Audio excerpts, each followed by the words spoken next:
Mu biwandiiko ebireeteddwa minisitule y'ebyensimbi, ababaka bazudde ebitakwatagana bingi naddala mu ngeri ensimbi gye zirina okusaasaanyizibwamu. Okugeza minisitule y'ebyensimbi eraga eyagala obuwumbi 4,600 okugaba ebikozesebwa eri abayizi mu masomero, okuteeka pulogulaamu ku radio ne TV, okusiga ebifo abantu we basalira enguudo oba zebra crossing, wamu n'okuteeka obupande ku makubo. Kyokka ababaka bagamba nti buno tebubeerangako obuvunaanyizibwa bwa minisitule y'ebyensimbi. You are planting trees, you are donating scholastic materials to needy students, you are supporting expectant mothers, you are conducting radio and TV talk shows, you are painting zebra crossings and installing traffic signs, etc. Now, whereas there could be someone doing that, we plant trees around town, yes. No, not 9.6 billion. You've been telling us that this program budgeting process is aimed at reducing duplication. But now we are seeing wastage, we are seeing you taking over activities that actually where you don't even have expertise, but there are line entities that should be doing. But now you are taking it among yourselves and you are duplicating the same thing. Kenneth, can you? So it is clear that when you look at the presentation of this system, if you have not gone through it, you might misinterpret it to mean that finance is taking 56. Honour Minister, you have written this yourself. No, but you are giving us information from your head. But Gwino is here. Gwino is here.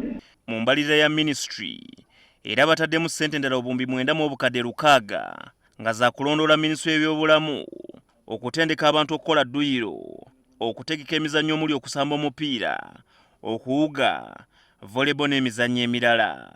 Minisitule omubeezi w'ebyensimbi David Bahati alabye ababaka batabuse n'asaba ekiwandiiko kino asooka kijje mu paalamenti basooke baddemu okukyetegereza, kyokka ababaka ne bakigaana. You are actually scattering resources even in items which we told you that because of COVID, let us avoid these unnecessary non-useful expenses. But you are again repeating them as if you have not learned any lesson. You have 9,651,870,105, also around the 6 item activities, having the same budget. There is no such budgeting. You are just throwing figures here. Can we, in the spirit of cooperation and progress, can we withdraw this document? We go and look at it, and then give you, yes. This is where you made the software where you spent 25 billion. This is the results of that you spent the money. 25 billion.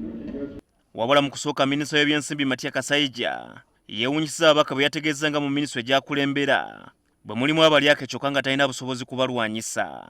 Question of morality. It may be somebody may think that we are talking of hypothesis, but really as Ugandans, we must put touch in ourselves. How do we do things? How do we do things? You have been given money to spend it this way, then you're going to spend it this way. And then the population suffers, the economy suffers because the money has been created. People will steal money and even externalize it. I hear, don't ask me to substantiate, I just hear stories.